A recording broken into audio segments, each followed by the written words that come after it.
Welcome to Raven's Hollow. Even the name sounded creepy.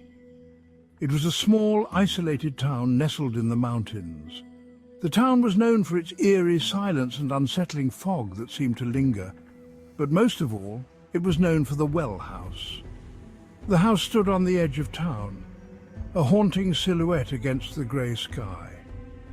Locals whispered tales of the well in the backyard. They said a spirit resided there. The well house had been empty for decades. No one dared to stay there. The stories were too frightening. They spoke of strange noises, flickering lights, and a feeling of being watched. Some even claimed to see a woman in white wandering the halls. The well was said to be the heart of the haunting. People said that if you stood too close, you could hear whispers coming from its depths. The whispers of the well were said to drive people mad. They were like a siren's call, luring the curious to their doom. The well house stood as a chilling reminder of the darkness that lay beneath the surface of the seemingly peaceful town. Eleanor Fay was the original owner of the well house. She was a recluse rarely seen in town. Eleanor was known for her beauty and her obsession with the well in her backyard. She would spend hours there gazing into its depths. Some said she was talking to someone. Eleanor was obsessed with the idea of eternal youth and beauty. She believed the well held the secret. The townspeople whispered that she made a dark pact with an entity that resided within the well. They said she offered something precious in exchange for eternal beauty. One day Eleanor disappeared.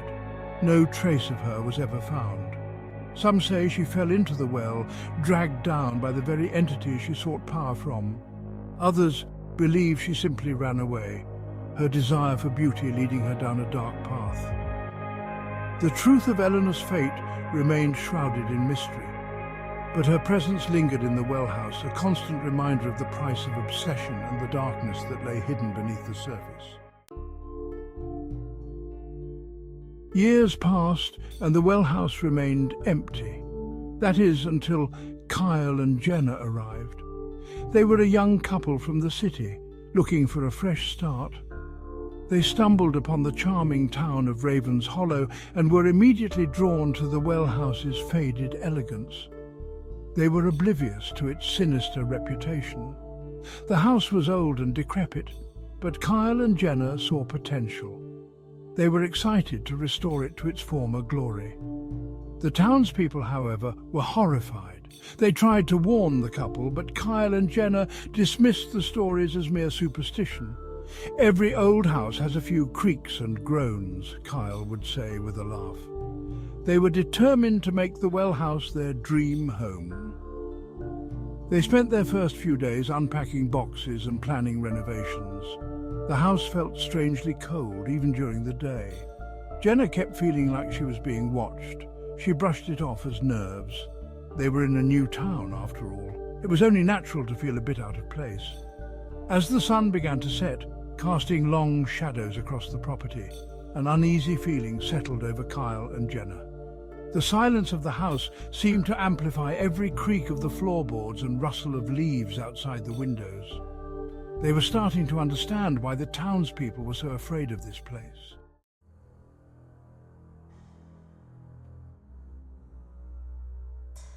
Section 4.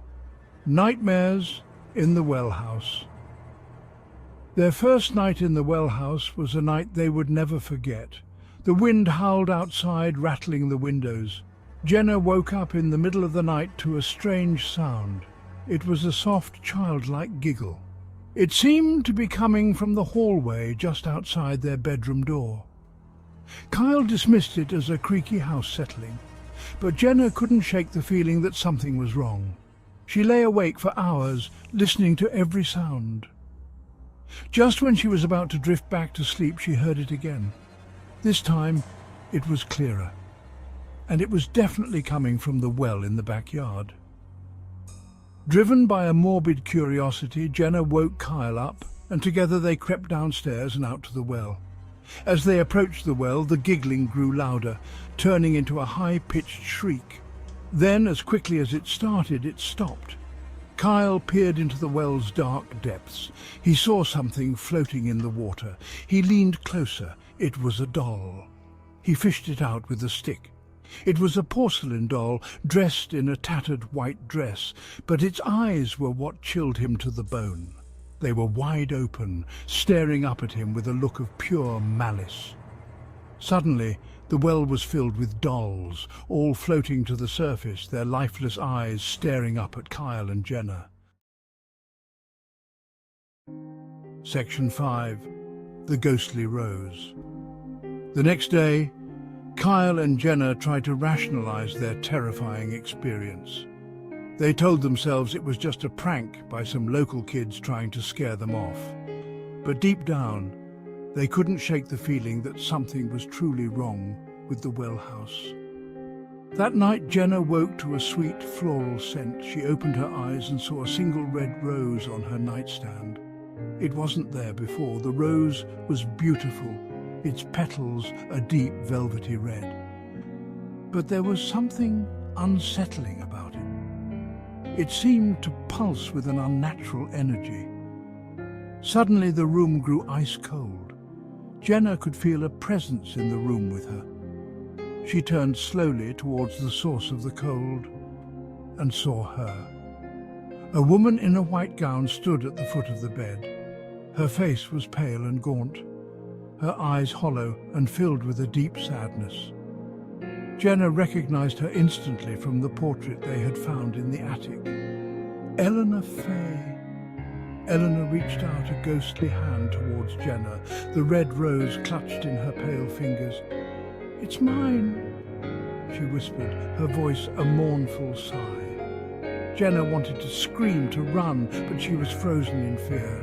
The scent of roses intensified, becoming overpowering, suffocating. Eleanor took a step closer, her eyes fixed on Jenna. "The well," she whispered, her voice filled with longing and despair. "It promised me beauty, but it took everything." Section 6. Escape from Raven's Hollow. Jenna woke up with a gasp, her heart pounding in her chest. The scent of roses lingered in the air, a chilling reminder of the ghostly encounter. She looked over at Kyle, who was still fast asleep. She decided not to wake him. They were leaving immediately. As the sun rose, casting a pale light over the town of Raven's Hollow, Kyle and Jenna packed their things and fled. They didn't stop driving until they were miles away from the town and the well house. They left everything behind. When they told the townspeople what they had experienced, they were met with a mixture of pity and grim satisfaction. "We tried to warn you," the sheriff said, shaking his head. "That house is cursed. Always has been." Kyle and Jenna tried to move on with their lives, but the memory of their time in the well house continued to haunt them. They couldn't escape the feeling that they had been forever marked by their encounter with Eleanor Fay. And so, the well house stood, as always, on the edge of Raven's Hollow, a silent sentinel, guarding its dark secrets.